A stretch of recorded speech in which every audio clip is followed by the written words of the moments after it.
আসসালামু আলাইকুম ওয়া রাহমাতুল্লাহি ওয়া বারাকাতুহু। আজকে আমরা উত্তর ছয়গড়িয়া নামে একটা গ্রাম বা আমারই গ্রাম উত্তর ছয়গড়িয়া। উত্তর ছয়গড়িয়া নাম বিষয় উত্তর ছয়গড়িয়া গ্রামের বিষয়ে আমরা কিছু কথাবার্তা বলব। এই তো গত 2-1 দিন আগে উত্তর ছয়গড়িয়াতে একটা ধর্ষণ হয়েছে। একটা প্রতিবন্ধী মেয়েকে 3 জন অটো চালক ধর্ষণ করছে। এই 3 জন অটো চালক ধর্ষণ করার পরে এটাকে সামাজিকভাবে বৈঠক বসে 30,000 টাকার বিনিময়ে এটাকে তারা সমঝোতা করতে চেয়েছে বা সমঝোতা করে ফেলছে। কিন্তু প্রশ্ন হচ্ছে যে ধর্ষণ কখনো সামাজিক বৈঠকের বিচার নয়। এটা কখনো সামাজিক বৈঠকের বিচার হতে পারে না।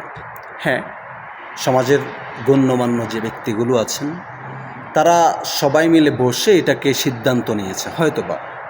আই ডোন্ট নো, বা আমার অতটুকু ওই বিষয়ে অভিজ্ঞতা নাই ওখানে কি হয়েছে, বা যতটুকু সোশ্যাল মিডিয়াতে দেখেছি বা যতটুকু ফোন দিয়ে খোঁজ নিয়েছি, ধর্ষণের বিচার সবসময় আইনিভাবে করাটা গুরুত্বপূর্ণ এবং দরকার।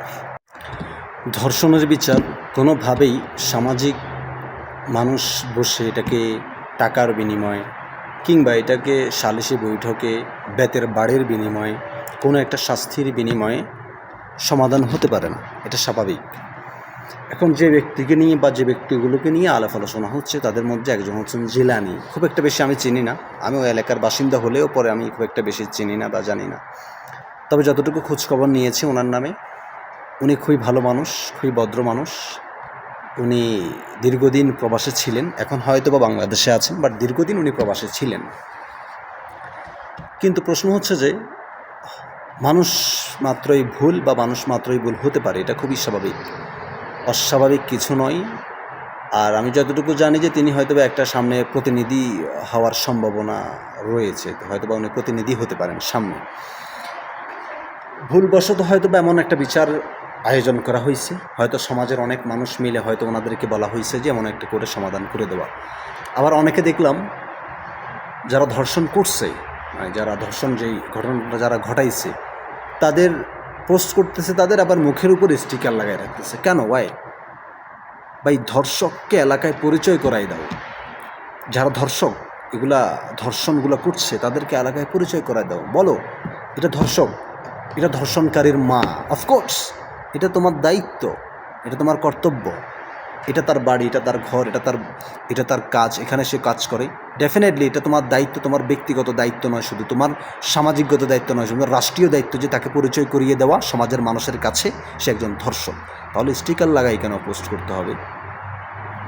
যাই হোক, আর কিছুদিন আগে আমাদের সমাজে আরেকটা বিষয় হয়েছে, মাদক বিরোধী অভিযান যেটা হয়েছে।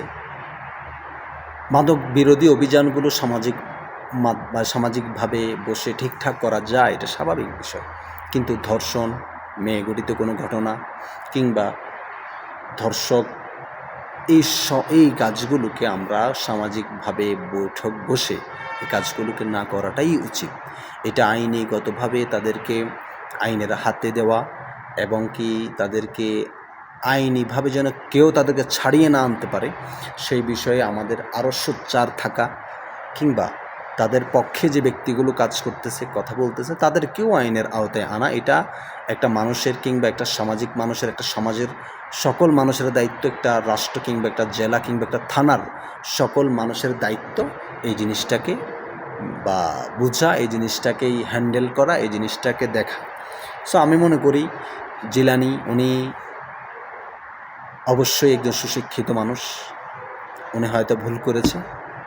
ওনারটাকে ভুল হিসেবে দেখে সামনে যেন এমন কোনো ভুল না হয় সেদিকে খেয়াল রাখা উচিত, সেদিকে খেয়াল রাখা খুবই জরুরি। তবে আমি যতটুকু বলেছি সব কিছুর মধ্যে হয়তো ভুল বা ভ্রান্তি থাকতে পারে, হয়তো আমার ভুল হতে পারে, আমাকে ক্ষমার দৃষ্টিতে দেখবেন। এবং কি এই বিচারগুলো সামনে ভবিষ্যতে কখনো যদি করেন, কখনো যদি এই বিচারগুলোর সম্মুখীন হন, কখনো যদি সমাজের মানুষ আপনাদেরকে এই বিচারগুলো করতে বলে, সেক্ষেত্রে আরেকটু সচেতন হতে হবে, আরেকটু আপনাকে ভাবতে হবে, আরেকটু ভেবে চিনতে তারপরে এই বিচারের সম্মুখীন আপনাকে হতে হবে, কিংবা এই বিচার মোকাবেলায় আপনি সামনে এগিয়ে যেতে পারেন। মানুষ বললেই পরে আপনি চিন্তা করবেন, আপনি যেহেতু একটা সুশিক্ষিত মানুষ, দীর্ঘদিন ধরে দেশের বাহিরেও ছিলেন, সেক্ষেত্রে আপনাকে আরেকটু সচেতন হওয়াটা খুবই জরুরি, খুবই দরকার। আশা করছি সবাই ভালো থাকবেন, সুস্থ থাকবেন।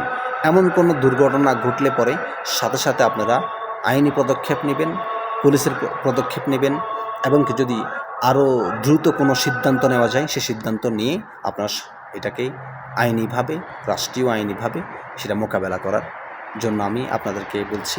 আশা করি সবাই ভালো থাকবেন, সুস্থ থাকবেন। আসসালামু আলাইকুম।